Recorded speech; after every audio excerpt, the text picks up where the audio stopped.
Brought to you by Prescient Investment Management. Informed by science, guided by insight. Prescient Investment Management is an authorized FSP.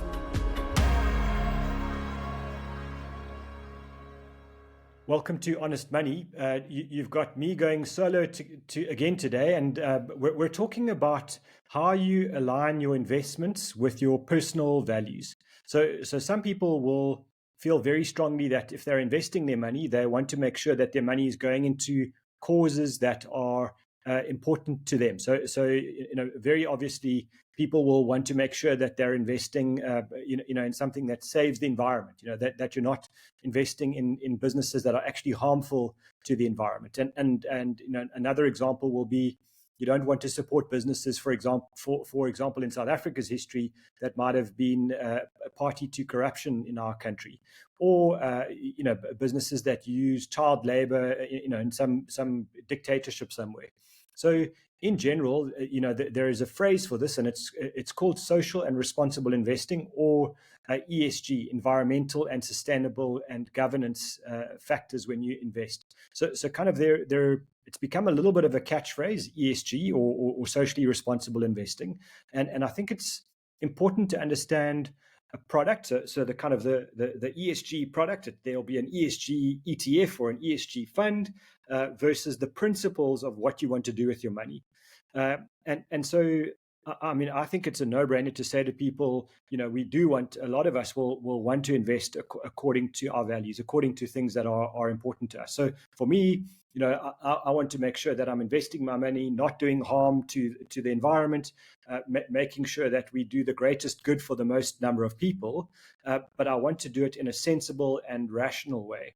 Whereas someone else might say, no, I will never invest according to those kinds of values. What I want to do is maximize my profits, and then I'll take my money and go and allocate that to a charity or a cause or an NGO that I believe in, that then has a big impact that way. So I think understanding that this is quite a wide and diverse kind of an area. And then lastly, we also need to just figure out that a lot of these products get labels because they're good marketing angles, and not necessarily because they're aligning with the values that they've got on the box. And so I think that, and maybe let's just talk about that last point first. The financial services industry loves kind of packaging and labeling products to kind of take care of or take advantage of a trend. And I'm clear here that it's not all financial services companies, but there are a few kind of repeat offenders where they'll, when tech is the flavor of the month, they'll launch a tech product. And then when tech goes out of flavor and it's ESG, they'll launch an ESG product. And they're continuously launching products to kind of take care of a fashion of the moment. And from my perspective, that's incredibly dangerous for two reasons. Firstly, by the time something has become well-known and fashionable and kind of popular as an investment trend, the likelihood is that investment bubble is about to burst, and you're probably going to see the thing falling over. We've seen that time and time again, in the history of markets, whether it's cryptos, whether it's tech shares, whether it's Robinhood, all of the kind of big themes in the world, when they become popular, when your hairdresser is telling you to make an investment decision, with all respect to hairdressers, the reason they know about it is because all their clients are talking about it, and it's become popular. That's not a good time to be an investor in anything. You don't invest according to a fashion. So in a situation like this, where some companies now launching an ESG fund or an ESG exchange-traded fund or whatever it is, a product, doesn't matter. Just make sure that you're investing for the right reasons and you're choosing the right provider that isn't just pumping, kind of the latest thing to make a whole lot of money, and then they'll dump it later when it becomes unpopular again. There are lots of repeat offenders in the financial services space. So what you're looking for are companies that would say, look, we take responsible investing seriously. We do a lot of homework on it. And this is how we do our homework and how we allocate money. You want to see a proper kind of philosophy and approach to the way that they look at this and the way that they allocate money to causes, whether it's education or the environment or governance or big social themes.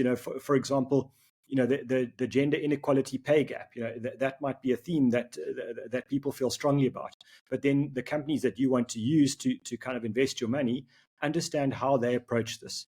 And then I think we for me, it's quite a big thing just to make sure that it becomes core to the investment approach and the investment philosophy of a financial services company that you're supporting. Don't worry too much about choosing a very specific ESG fund or an SRI, socially responsible investing fund.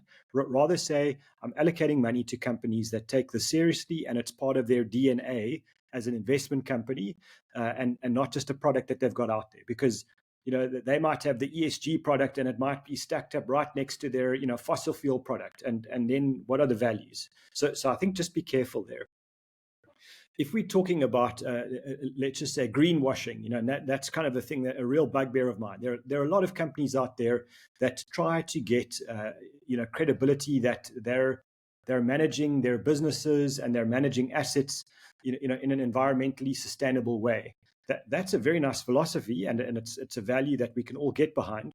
But there are a lot of companies out there that are incredibly cynical about this. So they will go out there and be the biggest polluter around, be the biggest polluter in South Africa, and using 10 billion rand a year to kind of pollute the environment with their production, and they'll then go and take 1 million rand a year and start investigating or do like a tiny little project for green hydrogen. And what will they do on their marketing? They'll spend all their marketing money promoting their efforts into green hydrogen with 1 million rand a year, but they're not going to tell you it's 1 million rand a year. And they'll continue to make billions and billions out of polluting the environment from their fossil fuel business or their chemical business or whatever it is. So I think for me, that's classic greenwashing. It's deeply cynical and something we kind of need to be aware of. And the fact that a company might be really bad polluter, if they're good at ticking boxes to say, gee, we treat our staff well, we pay them good salaries, and we're good employers, and so we take care of the governance, we're not corrupt, and all of those things, they might score really well on social and governance, and pathetically on the environmental aspect of what they do, but on an overall basis, on an ESG scorecard that puts all of that stuff together, a massive polluter might still do incredibly well on an ESG index. And if you're blindly buying an ESG fund or an ESG ETF, thinking that you're doing no harm to the environment, you might be supporting an incredible polluter. And so just understand what it is that you're buying. You can't just rely on the picture on the box. And I think also let's just talk about environmental damage and how do you allocate your money to businesses that are going to do the greatest good in the future. One of the things that bothers me about cancel culture when it comes to investing is, people could say, I'm not going to allocate any money to XYZ fossil fuel company because, they go and extract oil from the ground, or they, do deep sea mining or deep sea oil rigs, and they're getting gas, and they're extracting fossil fuels and burning that fossil fuel, to the detriment of the environment. I'm not supporting that business. What I am going to do is I'm going to go and find some new business that's just started last week, and they're going to do some research, and one day they're going to launch nuclear fusion or green hydrogen or something that's untested and might never have an impact in the world. Allocating money to something completely new on a very small scale might make you feel better, but how much impact is it having on actually reducing carbon footprint in the world? How much impact is it actually having on reducing the way we use fossil fuels? If you look at big fossil fuel companies, there are some that are just going ahead and absolutely destroying the environment and maximizing profits, and they don't care about the future. They're maximizing their return today. Those are companies I wouldn't allocate money to. But there are some old style fossil fuel companies that have looked at their business model, looked at the world and said, frankly, we've got to make a change. And so what they're doing is they're investing heavily with large amounts of money in renewable energies, finding ways to kind of take their energy distribution, which is what they did in the past, and adapting it on a huge scale to the future fit the business, and potentially to make a much smaller impact on the world, and maybe even help the world. If I find a fossil fuel company, that's got a bad history, but is really making a huge amount of effort and allocating billions of dollars to the future and to making our world a better place, I'm going to allocate money to that business.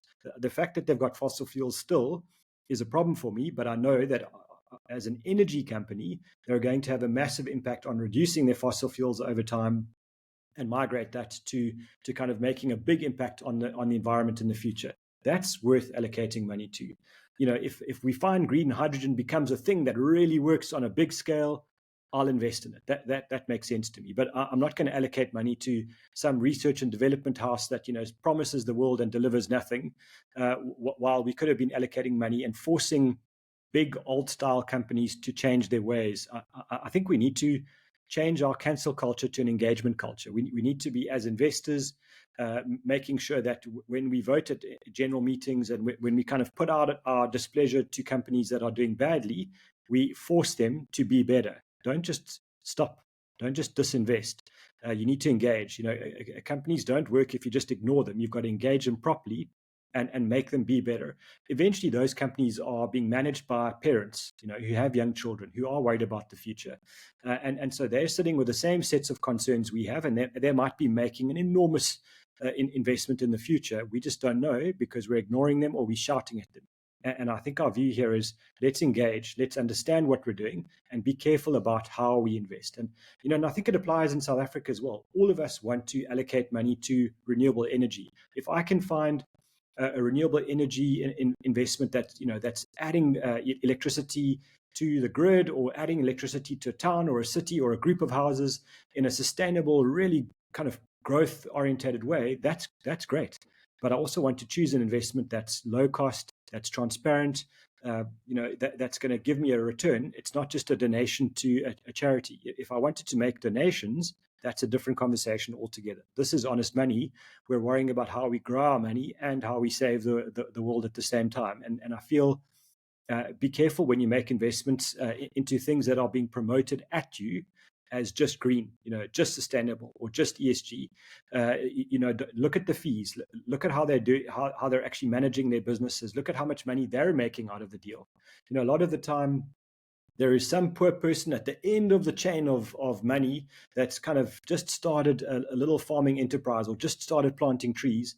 And, out of every 100 Rand you're allocating to some product provider, the poor farmer at the end is getting like 50 cents and the product provider is getting 90 Rand and then everyone else is getting the difference. Make sure that your money is being allocated correctly and fairly where it has the biggest impact. And sometimes that means avoiding all of the products that have got ESG or environmental or sustainable or renewable in their name. Sometimes it means you invest your money, you take some of that money every year and you go and allocate it to a farmer or a charity or a non-governmental organization that's really making an impact and you know where your money is going. There are many ways that you can achieve objectives that align your money with your values. I think the worst one for me, and it's my own opinion, is just canceling, just cancel culture. I think the South African stock market is just too small to kind of ignore all the companies on the JSE that are currently polluting. If they're currently polluting, but doing everything they can to not pollute anymore and to become better and contributors to our country and to our society, and they are currently big employers, those are big businesses to consider. Those are big businesses to make sure that they are doing things in a more sustainable way every day. And in time, they become positive contributors to our country in every aspect. But that's what we should be doing in South Africa. And if you're not sitting in South Africa and you're sitting elsewhere in the world, allocate your money that way as well. I think, don't be too naive in just taking a marketing story from a product provider. Understand marketing's what the job of a product provider. Your job as an investor is to do your homework, prepare yourself, arm yourself with information, and be a little bit skeptical when kind of people are bragging about their green credentials or their social credentials. Why are they not just bragging about their investment credentials?